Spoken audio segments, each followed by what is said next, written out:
Have you ever said something you couldn't take back and then never got the chance to?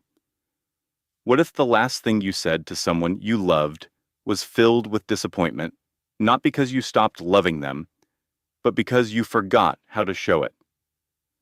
Claire Bennett was once a woman who filled every room with warmth, until one night, one careless argument changed everything. Her husband never made it home, and Claire never forgave herself. Now, years later, working quietly as an executive assistant in a coastal town, she's built a life around silence until an elevator stalls. And the man inside isn't just her boss, he's a widower too. But he's also hiding something, something buried beneath corporate titles, clean suits, and a past he doesn't speak of. If you were stuck in that elevator with a man everyone fears, but who looks at you like he's forgotten how to feel, would you speak? And if you did, would he listen? This isn't just a story about grief. It's about what happens after when the silence becomes unbearable and someone finally chooses to tell the truth. Stay with us, because the truth is never what you expect. The rain had started just before noon, not the kind that politely tapped on windows, but the kind that turned sidewalks into rivers and blurred the world beyond the glass. By late afternoon, the sky had gone from gray to almost navy, and the coastal wind whipped through the narrow streets of Seaborough like it had something to prove. Inside the Whitmore & Co., headquarters a mid-rise, 8-story corporate office nestled near the waterfront, the storm was only a rumor.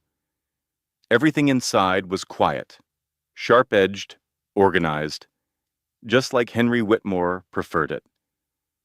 Claire Bennett pressed the elevator button on the ground floor, tucking a damp strand of hair behind her ear. Her coat clung to her frame, cold and slightly wet from the dash across the parking lot. She clutched a leather-bound folder to her chest, not for any practical reason, just to give her hands something to hold. Footsteps echoed across the polished concrete floor. She didn't have to turn to know it was him. Henry Whitmore moved with a sort of unbothered urgency, calm, but always half a beat faster than anyone else. At 52, he was the kind of man people described as sharp suits, sharp mind, sharp silence. He stopped beside her without a word, barely nodding in her direction. She offered a small, polite smile that he didn't return. The elevator dinged. The doors opened. They stepped in. Claire pressed the button for the 7th floor. Henry didn't press anything. Of course he didn't. Everyone knew where he was going. The top floor was his, always had been. The doors slid shut, and then a soft flicker, a low groan, then stillness. The elevator stopped. For a moment, neither of them moved. Claire looked up at the panel. The lights were still on, but the numbers weren't changing. She reached out, pressed the button again. Nothing. Henry leaned forward and hit the emergency call. A brief crackle answered, followed by a thin voice. Due to the storm, we're experiencing a temporary power interruption. Please remain calm. A technician has been dispatched. Henry exhaled, slow and clipped. Of course, he muttered, more to the air than to her. Claire's heart started its quiet race. She'd never liked elevators, especially not when they stopped like this suddenly, with no warning, no explanation. She stepped slightly to the side, keeping a respectful distance, and leaned against the handrail. Silence filled the space, not awkward silence, heavier than that. She glanced sideways.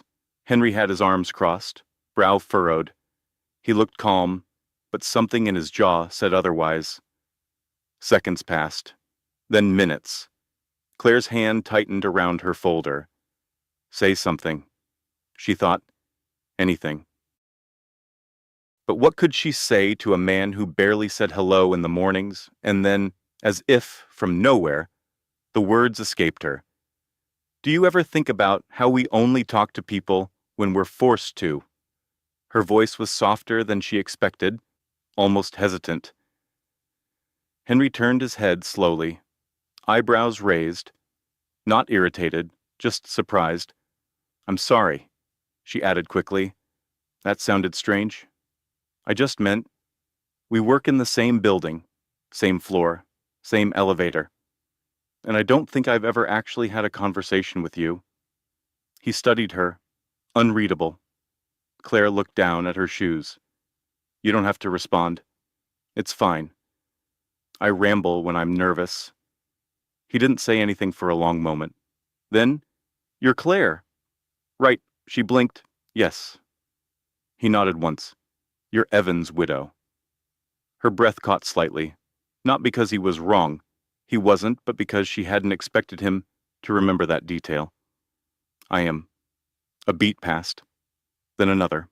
"I lost my wife 6 years ago," he said, so plainly she almost thought she misheard. Claire turned her head, eyes meeting his. "I'm sorry."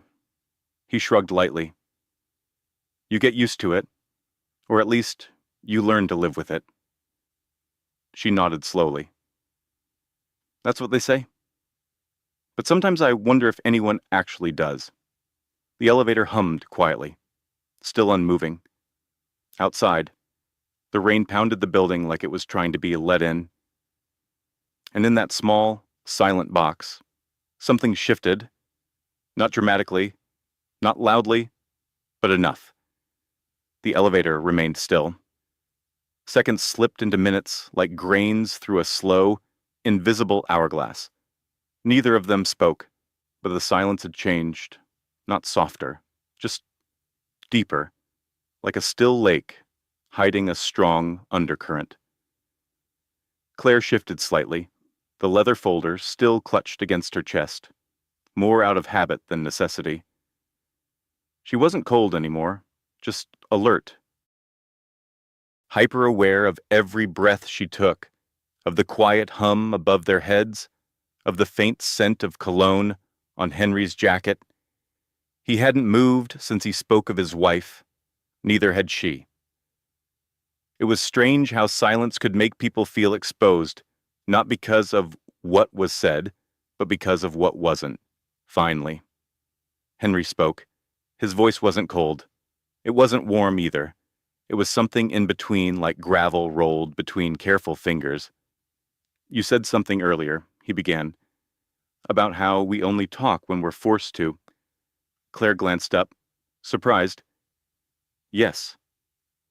He nodded slowly, his gaze fixed on the panel above the elevator doors. "It's probably true. We get efficient at silence, especially after loss." Claire hesitated. "Or maybe we get afraid of being heard." He turned his head slightly, as if to see if she was joking. She wasn't. "I used to be loud," she continued, her voice just above a whisper. "Not in volume and presence. I laughed too easily. Filled empty spaces with stories, questions, warmth. Evan, he loved that about me." Henry didn't reply, but he didn't look away either. Claire's fingers tapped nervously against the edge of the folder. "After the accident," she said quietly, "I stopped talking unless I had to. People said it was grief. Maybe it was. But I think part of me thought, if I stayed quiet long enough, I wouldn't hurt anyone else." A long silence followed. Henry looked down at his hands. "You think words can hurt more than silence?" Claire's eyes flicked toward him. "No. But sometimes, silence is a choice too. One that leaves bruises you can't see." Henry didn't respond immediately. Instead, he took a slow breath, like something in him was pressing against the inside of his ribs, trying to find its way out. "When Miriam got sick," he said finally, "I made myself believe that logic would get us through it, that if we kept calm and stayed focused, the outcome wouldn't control us. He paused. But cancer doesn't care how organized you are. It unravels everything. Claire didn't interrupt. She let his words settle in the air, as if giving them room to breathe. I stopped sleeping, he went on, stopped talking. I buried myself in spreadsheets and profit projections, told myself I was being productive. But I was just disappearing. There was a crack in his voice now, barely there. A small fissure. Her last words to me weren't, "I love you," he added. They were, "Come back." Claire closed her eyes for a second, swallowing down something sharp in her throat. "I think," she said gently, "we both got very good at being elsewhere." Henry met her eyes, then really met them, not with pity, not with apology, just a quiet, worn-out honesty. Another long pause, the kind of pause that doesn't need to be filled. Then suddenly, the elevator lights flickered again. A low mechanical buzz vibrated beneath their feet. The numbers above the door lit up. Slowly, the elevator began to move one floor, then two. Neither of them moved. Claire stared straight ahead, her breath shallow. Henry adjusted the cuff of his sleeve. Almost unconsciously, when the elevator dinged and the doors finally opened on the 7th floor, Claire stepped out first. She could feel the heat rising to her cheeks, though she wasn't sure why. Maybe because she felt seen in a way she hadn't expected. Maybe because part of her didn't want the elevator to move again. Henry stepped out behind her, slower, like a man measuring his next steps. He didn't say anything, but just as she turned to head down the hallway toward her desk, she heard his voice, low, almost unsure, "Claire." She stopped. He didn't move closer. "Thank you," he said simply. Claire gave the smallest nod. "You're welcome." Then she walked away. The hallway felt colder than usual. But something about her steps felt different, not lighter. Exactly. Just less buried. And behind her, Henry stood still for a moment longer before returning to his office. Doors opened, but not all of them closed again. The following morning, Claire arrived earlier than usual. She didn't plan to. Her body had simply risen with a tide of restless thoughts. There was something about that elevator ride the day before that refused to let go. Not the technical glitch, not the awkward silence, but what came after the unraveling of words neither of them had planned to say. She walked into the break room, made a pot of coffee, and leaned against the counter, hands wrapped around her mug as if to ground herself from down the hall. She could hear the hum of lights powering up, the occasional shuffle of early risers, and the familiar, quiet rhythm of the office waking up. But for Claire, everything still felt suspended, like a scene waiting for the next line of dialogue. Around 8:30, Henry passed her desk on the way to his office. He gave her a glance, a small nod not unlike his usual routine. But there was something softer behind it, something intentional. She nodded back, and that was it. No words. Later that afternoon, while organizing old files in the conference room, Claire found herself alone again, this time, with the silence she had once preferred. But now, it felt louder than before.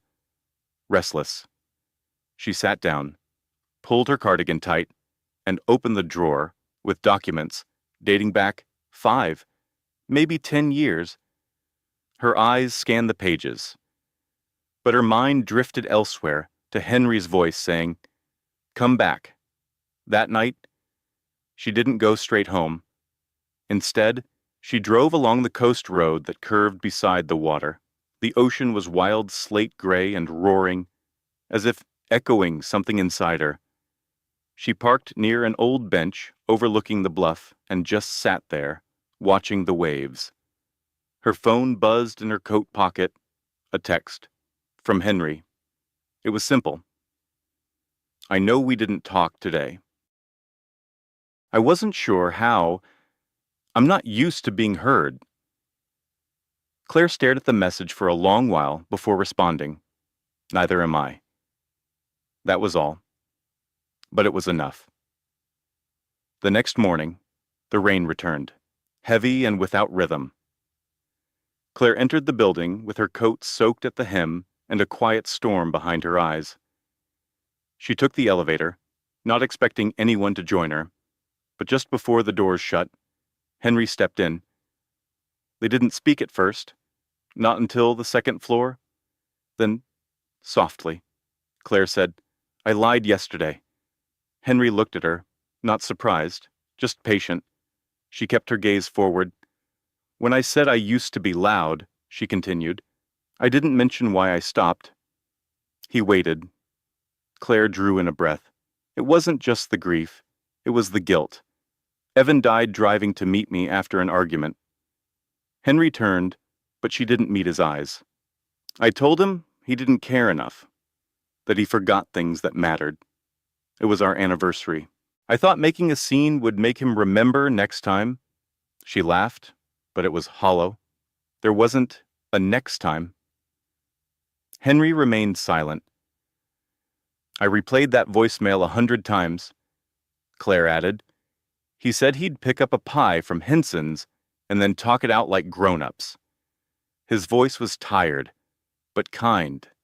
Always kind. The elevator reached the 7th floor, but neither of them moved. Claire's voice trembled now. The truck hit his car 2 blocks away from the bakery. They said he died instantly. I didn't even get to be wrong out loud. I just got to be sorry. The doors closed again, reset to the ground floor. Henry didn't reach out. He didn't fill the space with platitudes. He let the silence be sacred. Then, quietly, he said, "Do you still have the voicemail?" Claire nodded. "I listen to it sometimes," she said. "Not to remember him, but to remind myself what gentleness sounds like." Henry's jaw tightened, not from judgment, from knowing. "You weren't the only one who said the wrong thing," he said. "Miriam once asked me if I'd ever cry for her. I told her I didn't have time to cry. I had to manage things. What I meant was, I couldn't cry yet, not until she was gone." Claire looked at him then, her eyes wet but clear. "Do you ever cry now?" His answer came slower than she expected. "Only when no one's watching." The elevator dinged again. This time, they stepped out together, not walking side by side, but not strangers anymore. The storm passed sometime after midnight.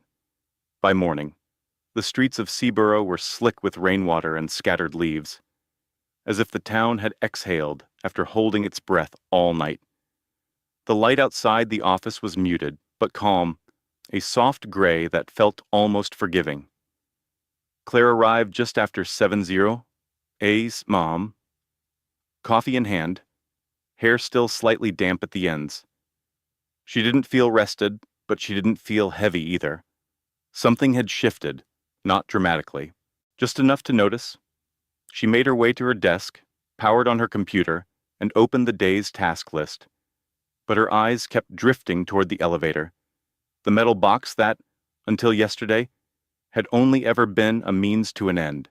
Now, it felt like a memory still echoing. At 8:02, Henry arrived. She didn't hear him at first, but when she looked up, he was already standing outside the elevator, briefcase in hand, jacket slightly wrinkled, a rare detail in his otherwise immaculate presence. He looked at her, not like a boss glancing at his employee, but like a man who had shared something unspoken. "Good morning," he said. It was a small thing, but Claire hadn't heard him greet her like that before. She nodded, lips parting slightly. "Morning." Then he turned and walked to his office. No more words, no lingering glances. But it was different now. The air between them held a quiet familiarity.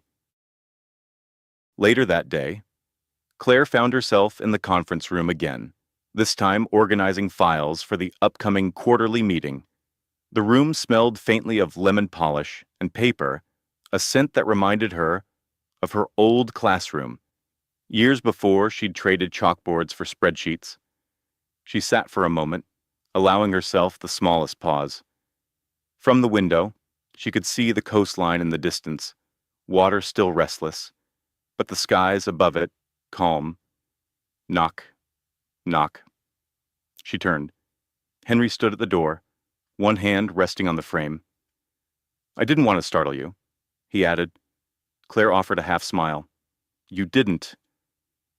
He stepped inside, slowly, not with the command of a CEO, but the caution of someone uncertain whether they were welcome. "I just wanted to thank you. Again. For the other day." Claire met his gaze. "You already did." He nodded. "I know, but it's not often I find myself grateful, and I didn't want it to pass without saying something that actually meant something." A beat. She didn't look away. "You're welcome," she said, simply. He didn't stay long, just long enough to leave something unsaid in the air before walking away. And Claire, sitting there with the morning sun reaching through the glass, let herself smile just a little. But deep inside, a quiet voice whispered, "This isn't over." It began with an envelope. No name, no stamp. Just a small white square slipped under her office door sometime between the morning staff meeting and her lunch break. Claire stared at it for a moment, unsure whether to pick it up or leave it where it lay like a trap waiting to be triggered. Eventually, curiosity overcame caution. She bent down, lifted the flap, and pulled out a single sheet of paper. Typed, no handwriting, no header. One sentence, "He's not who you think." That was all. No signature. No explanation. Claire read it twice, then a third time, before folding the paper back with slow, deliberate hands. She placed it in the top drawer of her desk, closed it carefully, and sat very still. At first, she told herself it was a prank, some strange joke from someone in admin with too much time on their hands, but something about the simplicity of it, the way it had no intent beyond the seed of doubt, made her stomach tighten. That afternoon, while delivering a report to the finance department, she saw them. Through the floor-to-ceiling glass that lined the hallway, past rows of cubicles, and a half-closed door, Henry and a woman. The woman stood close, too close, tall, polished, mid to late 40s, her hair in a sleek bob, her suit tailored in a shade of charcoal no one in this office had ever bothered to wear. There was something deliberate in the way she touched Henry's arm, something almost possessive. Claire kept walking. She didn't look again. That evening, rain returned, not wild like before, but soft, almost apologetic. Claire sat in her car in the parking lot, engine off, hands still gripping the steering wheel. She thought about the elevator, the silence, the look in Henry's eyes when he said, "Only when no one's watching." And now this. "He's not who you think." Maybe it meant nothing. Maybe it was old.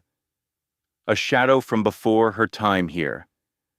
But the woman's touch hadn't looked like the past. It had looked unfinished. Her phone buzzed on the passenger seat. A text, unknown number, "Be careful. You don't know the full story." She stared at the screen, heart thudding quietly but steadily. Another text followed this time with an attachment, a photo, blurry, taken from a distance, through glass, but clear enough to recognize the shapes. Henry, the woman, standing in the hallway, his hand on the small of her back. Claire's breath caught. She looked out through her windshield at the streaks of water sliding down the glass, distorting the parking lot, lights into strange, broken shapes. The kind of shapes that make you question what you're really seeing. Back in her apartment, she placed the phone face down on the kitchen counter and made tea she didn't drink. She stood at the window, staring at the empty street, the soft blur of taillights turning corners. It wasn't that she believed Henry had lied. It was that she didn't know how to not believe him. And in that space between trust and uncertainty, old fears began to stir. She'd been here before in a different form, with different people, moments when she thought she could lean on someone, only to find the ground had shifted beneath her feet. She didn't want to fall again, didn't want to be naive. But the photo, the touch, the timing, all of it felt too pointed to ignore. The next morning, Claire arrived later than usual. She wore a gray sweater instead of her usual muted blue, no makeup. Her hair pulled back, her posture steady, but closed. She walked past Henry's office without looking in. She said, "Good morning" to no one. By 10:15, a soft knock tapped at her doorframe. She looked up. Henry stood there, coffee in hand, eyes softer than she expected. "I brought you this," he said. Claire stared for a moment, then accepted the cup without a word. He didn't walk away. Instead, he stayed, hand in his pocket, uncertain. "You okay?" he asked. Claire didn't answer right away. She took a sip of the coffee. It was how she liked it. Cream. No sugar. Who was she? She asked finally.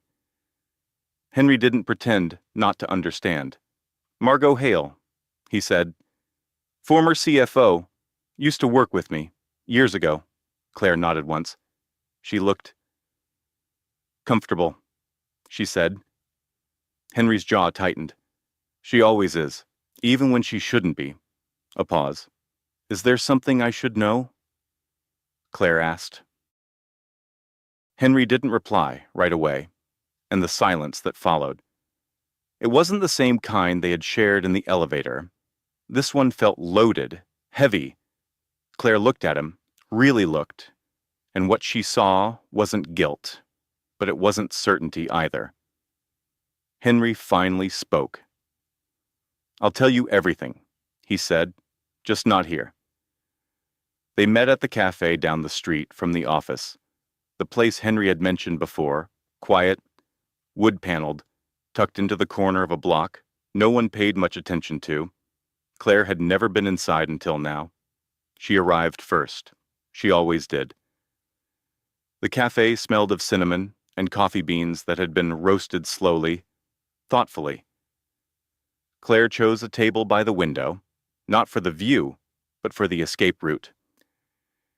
When Henry walked in 10 minutes later, he wasn't in a suit, just a navy sweater and jeans. He looked like someone still adjusting to vulnerability. He sat across from her without ceremony, placed his phone face down, no small talk. That was something she appreciated about him. "I owe you the truth," he said. Claire nodded, her hands wrapped around her cup. "Margot and I," he began. "We started Whitmore & Co. together. She had the finance background. I had the engineering and business side. We built it from scratch." He paused. Claire said nothing. 3 years ago, I found out she was misrepresenting data, inflating valuations, quietly reclassifying losses to keep our investors calm. "Did you know?" Claire asked, voice low. "Not at first," Henry replied. "But when I started asking questions, I didn't stop." Claire studied his face.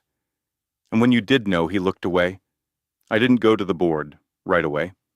I wanted to fix it without destroying everything we'd built. I asked her to come clean. She refused. What happened? I reported her." Claire blinked slowly. "She blamed me?" Henry added, "Told the board I'd been complicit, that I'd approved everything. It was messy. Legal got involved." We both stepped down temporarily. I gave them everything. I had emails, audit trails, finance reports, and the board believed you, she asked. They cleared me 6 months later, he said, but not without damage. My name was dragged through weeks of speculation.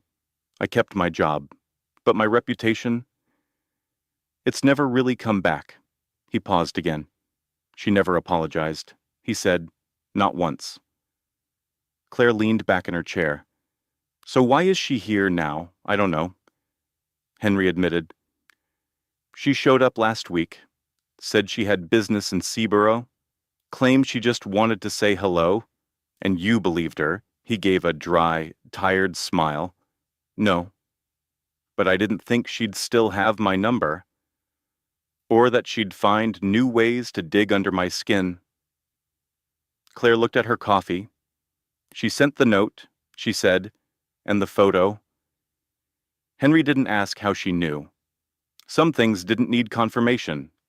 I think so, he said. Claire let out a long breath. I want to believe you, she said, but this feels like a pattern I've seen before. Henry didn't flinch. You mean Evan? She looked up sharply. He raised a hand. You mentioned it. In the elevator. Claire stared at him for a moment. Evan was kind, she said, but he had blind spots, trusted the wrong people, got hurt by them, and when I tried to warn him, I ended up being the villain. Henry nodded slowly. You're not the villain here, he said, but I understand the instinct to run before someone else can hurt you. Claire exhaled. I'm not running, she said. Then what are you doing, he asked. Waiting. For what? She held his gaze. For the rest of the truth. Later that night, Claire sat at her kitchen table with the original envelope in front of her. She opened it again, reread the single line. He's not who you think. There was no need to reply. Whoever wrote it never intended a conversation, only a fracture.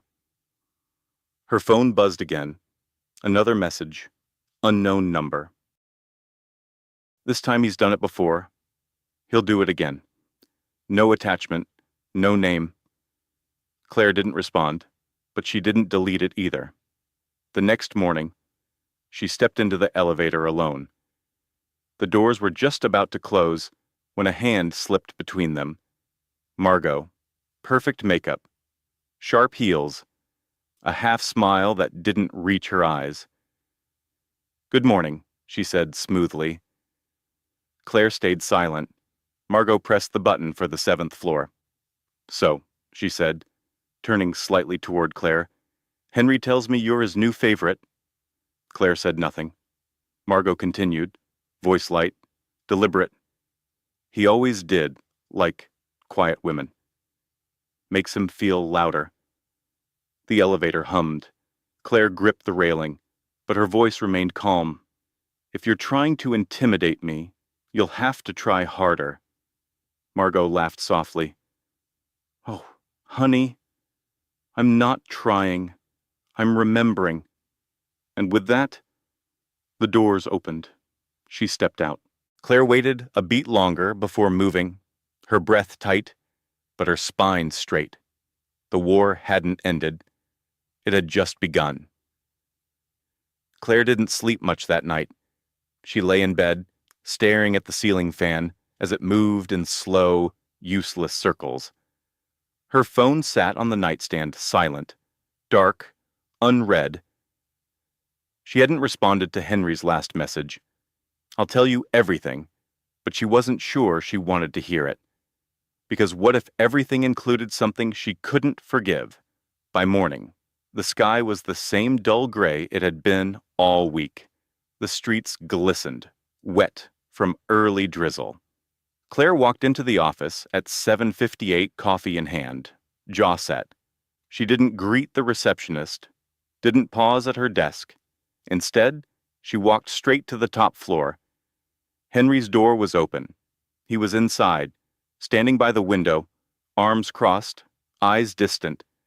She stepped in and closed the door behind her. He turned slowly, meeting her gaze. "Claire," he said. She raised a hand. "Don't." "Not yet." Henry nodded once, waited. Claire took a deep breath. "I need to know the full story. All of it. Not the version that makes you look brave. Not the one where Margot's the only villain." Henry didn't speak. He walked over to the desk, opened a drawer, and pulled out a slim, manila folder. He handed it to her. Inside were printed email chains, internal memos, and a copy of a financial audit. She flipped through them slowly, her eyes scanning years of decisions boiled down into black and white statements and missing decimals. "Why didn't you stop her?" she asked quietly. "When you first suspected I was afraid," Henry said, voice low. "Afraid of losing everything.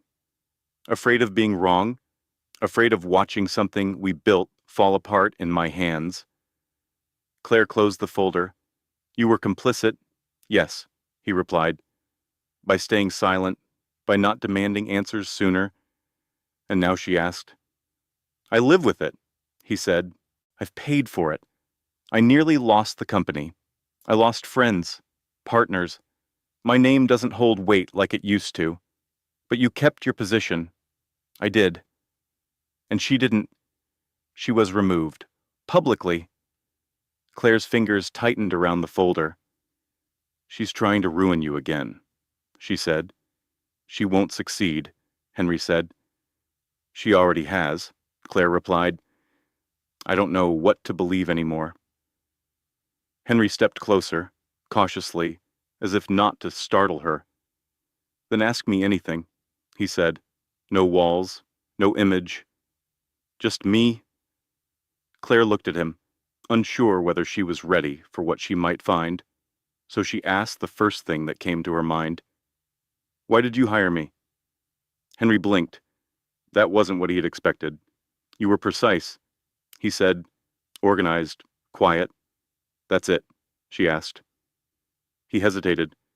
"And you didn't look at me the way everyone else did." "How did they look at you? Like they wanted something?" he said. "Or feared something? You didn't?" "Maybe I just didn't care," Claire said softly. Henry gave a faint smile. "I think you did. I think you still do." Claire said nothing. "I'm not asking for your trust," he added. "I don't deserve it. Not yet. But I'm not that man anymore." "What man?" she asked. "The one who stood still while everything around him burned." "I lost Miriam that way. I lost Margot. I won't lose again by staying silent." Claire folded her arms. "And if I walk away," Henry's voice dropped, "then I'll have to respect that." She turned toward the door, paused, then looked back at him. "You're lucky you're a good listener," she said. Henry tilted his head. "Does that mean you're staying?" "Nope." Claire replied. "It means I'm not leaving. Yet." And with that, she left the office. That evening, Claire returned home to find another envelope waiting at her front door. No name, no return address. Inside one sentence, typed. He wasn't the only one who watched it happen. She stared at the words, her chest tightening. This time, the paper was heavier. Attached was a printed photo, a scan of an old boardroom security feed. Henry, Margot, and someone else. Someone Claire didn't recognize. The timestamp was from the year of the audit. A meeting that wasn't disclosed. The next morning, she didn't go to work. She called in, said she had a migraine. Instead, she sat on her couch, the envelope in her lap, the past pressing against her like weight. She remembered Evan again, the way his honesty had always been immediate, even when it hurt. And she remembered Henry, in the elevator, saying, "Only when no one's watching." But now, someone had been watching all along. The sky outside her apartment window was flat and colorless, the kind of gray that made time feel slow and heavy. Claire sat at her kitchen table, staring at a blank sheet of paper. A fountain pen rested in her hand, a gift from Evan years ago, engraved with her initials. It still worked. Even after all this time, she could have typed the letter, but something about ink felt more honest, more final. She began to write, "Dear Mr. Whitmore, I appreciate the opportunity you've given me this past year. It has been professionally rewarding, and I have learned more than I expected to. That said, I believe it is time." She stopped, stared at the sentence, crossed it out, started again. "Henry, what we shared in the elevator wasn't an illusion. I know that. But since then, I've felt caught between two truths, what I saw in your eyes that day, and what keeps arriving in plain white envelopes ever since." She paused again. She didn't finish the letter, didn't sign it, didn't fold it or seal it or send it. She left it there half-written, half-spoken, like most of the things she'd been carrying for years. At 6:45 that evening, a knock came at her door. She didn't answer right away, but something told her it wasn't a neighbor. When she opened it, Henry was standing there. No briefcase, no coat, just him, slightly disheveled, eyes dark under tired brows. "I was hoping you'd be home," he said. She didn't move. He held up his hands. Empty. No pressure. I needed to explain something I didn't know how to put into a text. Claire stepped aside wordlessly. He entered, like a man walking into a room he once owned, but no longer recognized. On the table, he saw the unfinished letter. He didn't touch it, but he looked at it for a long moment. "I deserve that," he said. Claire didn't argue. "I brought something," he added, pulling a small leather folder from his coat pocket. "It's the original internal audit, the one the board never released publicly." He placed it gently on the table beside the letter. "I should have shown you this the first time you asked." She picked it up, opened it slowly. The documents were dated, signed, a full investigation timeline, final conclusions. Mr. Whitmore failed to escalate early concerns raised regarding financial discrepancies. However, no direct involvement in document alteration or misrepresentation was found. Disciplinary action was documented. Leadership trust reevaluated. Claire's eyes scanned the final page. A note from the board chair. Recommendation: retain in limited capacity. Monitor quarterly. Psychological impact of crisis apparent. Subject demonstrates remorse and intent to rebuild trust. She closed the folder, then looked at him. "You kept this hidden," he nodded, "because it's not flattering, because it confirms that I froze when I should have fought, and because part of me still doesn't know if I deserve to be believed."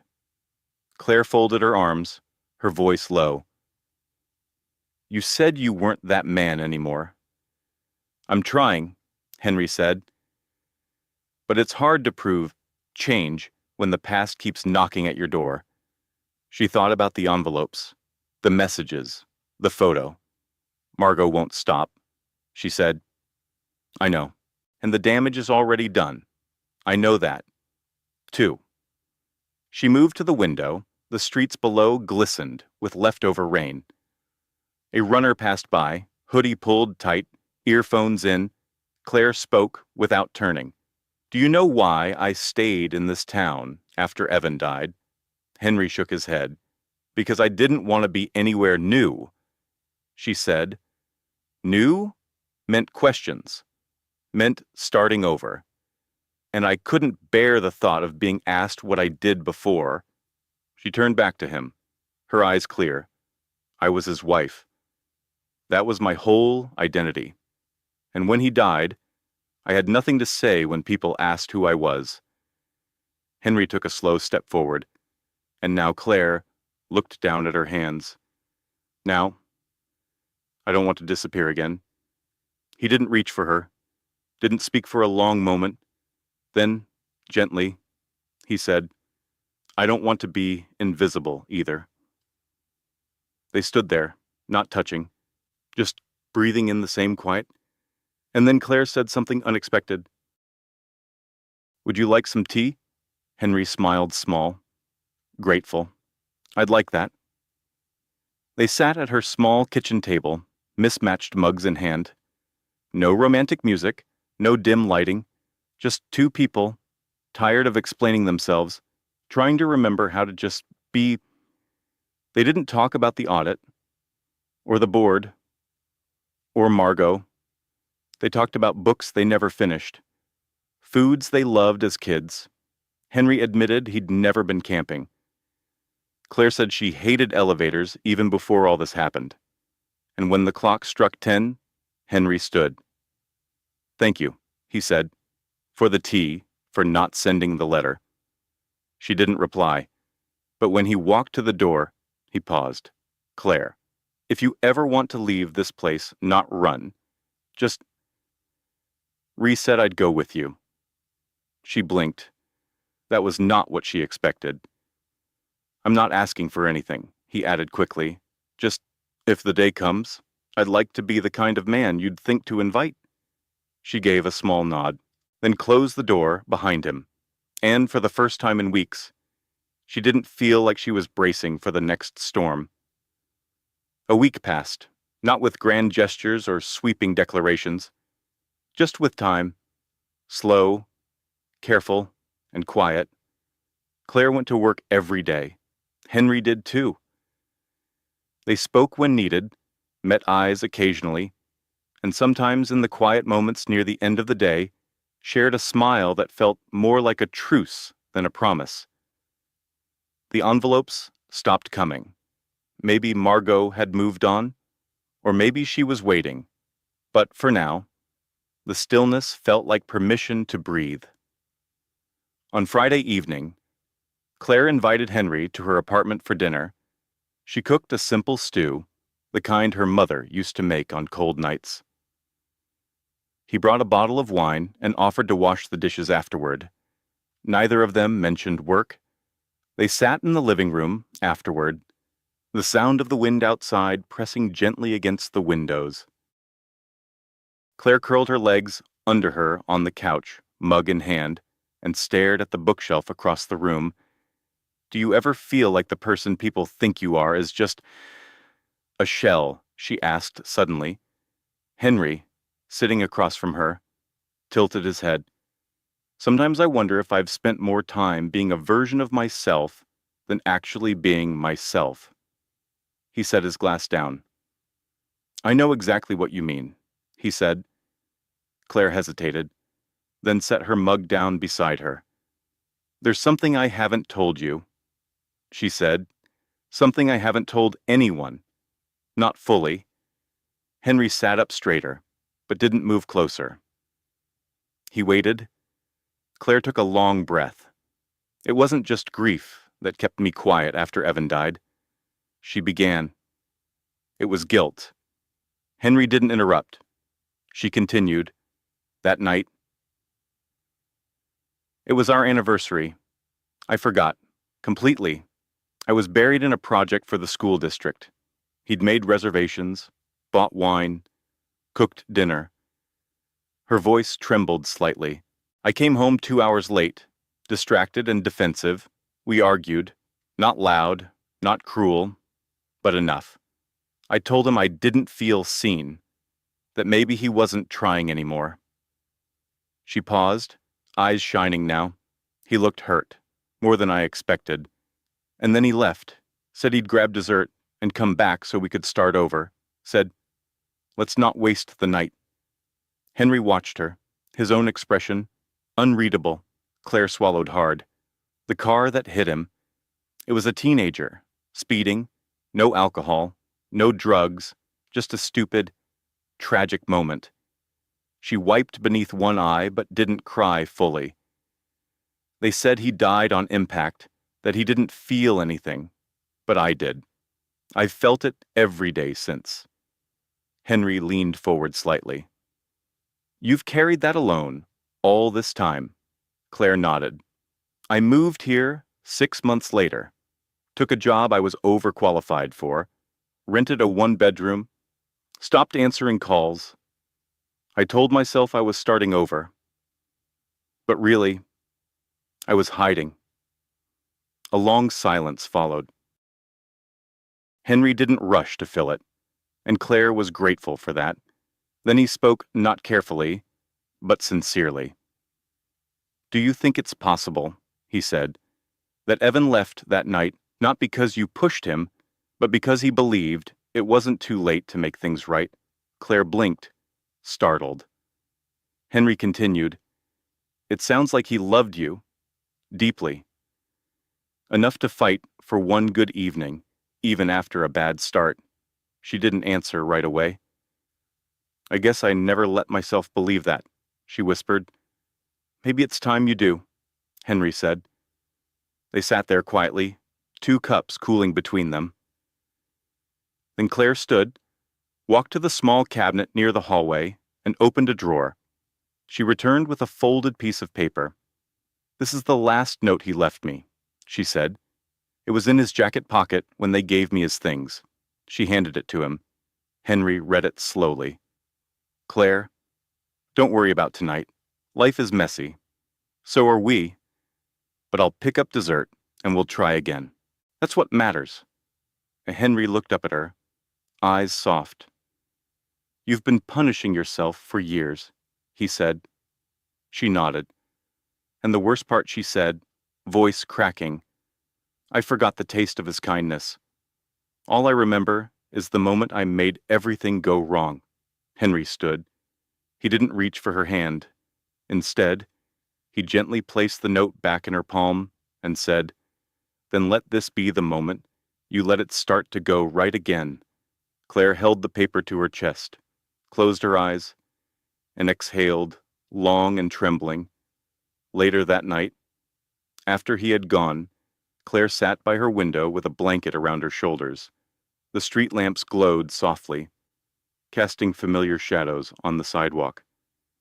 She reread Evan's note one more time, then folded it carefully, not to hide it away, but to keep it safe, not as proof of guilt, but as evidence of grace. A week passed, and the world didn't fall apart. There were no new envelopes, no photos, no cryptic messages typed in bold fonts and left in shadows. The quiet felt strange, not peaceful, just unfamiliar. Claire kept working. She showed up early, stayed a little late, answered emails, scheduled meetings. She and Henry shared polite exchanges, careful smiles, but nothing more. It was as if everything had returned to normal. Except, of course, it hadn't, because the ache was still there, just quieter. On Thursday evening, Henry sent a message, dinner at my place, just food, just space to talk, no expectations. Claire stared at the text for a long time before replying, Okay. One condition, I get to choose the playlist. Deal. Henry's house sat at the edge of the bluff overlooking Seaborough's northern bay, not extravagant, just quiet and clean. The kind of place that made silence feel intentional rather than empty. Claire arrived with a small bag of lemon shortbread cookies she'd baked that morning. She didn't know why she brought them. Maybe because baking reminded her of who she used to be before everything unraveled. They ate on the porch, simple pasta, a bottle of red wine, and soft music humming from a speaker inside. As the sun dipped low over the water, Henry stood to clear the dishes, but Claire stopped him. I'll do it, she said, standing. But afterward, I need to tell you something. He didn't question her, just nodded once. Inside, while washing up, she rehearsed the words in her mind. How do you confess a grief so old it's become part of your spine? How do you admit that the worst part of losing someone isn't the loss, but what you said or didn't say? Right before they disappeared, when she returned to the porch, Henry was sitting with his elbows on his knees, staring at the darkening sky. Claire sat beside him. Her voice was low, steady. "I told you, Evan died in an accident," she began. "But I never told you about the argument we had the night it happened." Henry didn't move. He made dinner. I forgot our anniversary. I came home late and tired and distracted. And instead of apologizing, I picked a fight. She took a breath. I told him I felt unseen, that maybe we weren't trying anymore. He didn't yell. He didn't push back. He just looked at me. Her voice cracked slightly. He said, "Okay, let me fix it." And he left to pick up dessert from the place I loved, the one that stayed open late. She blinked hard. He never came back. Henry turned his head slowly, but still said nothing. Claire swallowed. "I've carried that with me every day since. Not just the loss, but the guilt. That I made that night worse. That maybe I pushed him away." She pulled something from her jacket pocket, a folded note, worn at the corners. This was in his coat when they found him. She handed it to Henry. He unfolded the note gently. "Claire, don't be mad. I'll be back in 15. Let's hit reset. I love you." Henry's jaw tensed as he read it. Then, slowly, he looked up. "You've been living inside that moment," he said. Claire nodded. "Every relationship I've had since personal, serious, professional, I keep it surface level.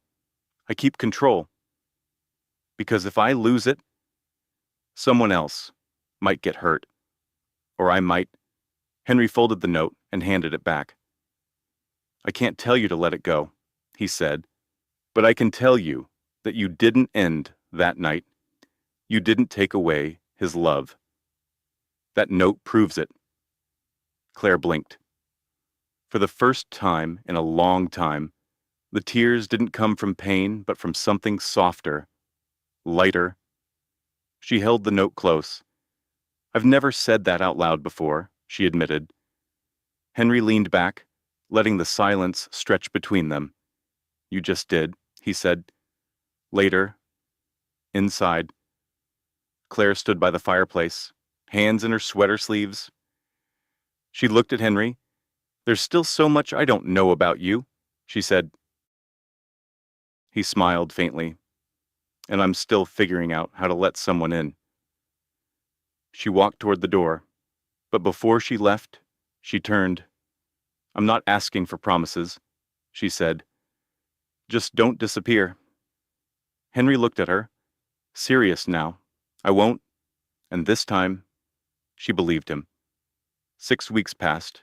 The days got longer, the air warmer. Seaborough bloomed slowly into early spring windows, opened a crack wider. Neighbors lingered on porches, and the tide came in a little gentler. At Whitmore & Co., things settled into a quiet rhythm. The quarterly review went smoothly. The board stopped calling every week. Margot hadn't reappeared, not in person, not in paper. And though Claire sometimes caught herself glancing at her desk drawer, the envelopes stayed gone. One morning, as she poured her second cup of coffee in the break room, Henry walked in. He didn't say anything right away, just nodded toward the window where the light streamed through. "Clear sky," he said. Claire smiled softly. "For now." A pause. Then, carefully, he added, "I've been writing something." She turned toward him, curious. "Writing?" He nodded, rubbing the back of his neck. "Not a book. More like a letter that never ends." Claire tilted her head. "It started as a way to explain the things I never said, to Miriam, to the board, to myself, but now it's something else, more of a journal, or maybe a confession." Claire took a sip of her coffee, waiting. Henry looked at her, then reached into his coat pocket and pulled out a small, spiral-bound notebook, the kind that fit in a glove compartment or the inside pocket of an old coat. He handed it to her. Claire opened it gently.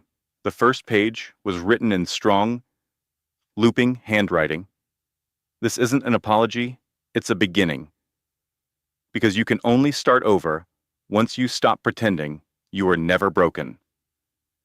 Claire read a few more lines, then closed the notebook. It's raw, she said. He smiled faintly. So am I. She held the notebook in her hands, thumbs resting on the edges. Do you want me to read it?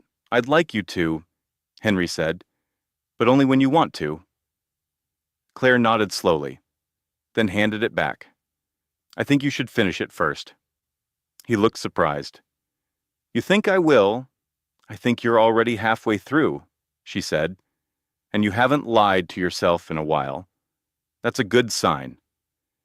He looked at her, then really looked, and for the first time since the elevator, there was no tension in his eyes. Just something settled. A quiet kind of knowing. That evening, Claire walked to the old bookstore near the edge of town. She hadn't been inside in months. The bell above the door still jingled when it opened. The same clerk with round glasses still sat behind the counter. The same faint scent of paper and ink lingered in the air like memory. Claire wandered through the aisles, her fingers brushing the spines. In the memoir section, she paused. Her hand landed on a title she didn't recognize. Letters You Write When You Don't Know What to Say. She smiled to herself, bought it, and walked out into the golden dusk. On Sunday, Henry called. I'm heading to the farmer's market. Want to come? Claire hesitated, then said yes. They walked among booths of strawberries, honey, and handmade soap. Henry bought too many pears. Claire sampled lavender tea and wrinkled her nose. It tastes like perfume, she said. He laughed. Exactly. They sat on a bench near the edge of the harbor, bags at their feet, sun on their shoulders. I used to think healing was dramatic, Claire said suddenly, a single moment that snapped everything into place. And now, Henry asked, now I think it's quiet, repetitive, choosing something gentle over something safe, again and again.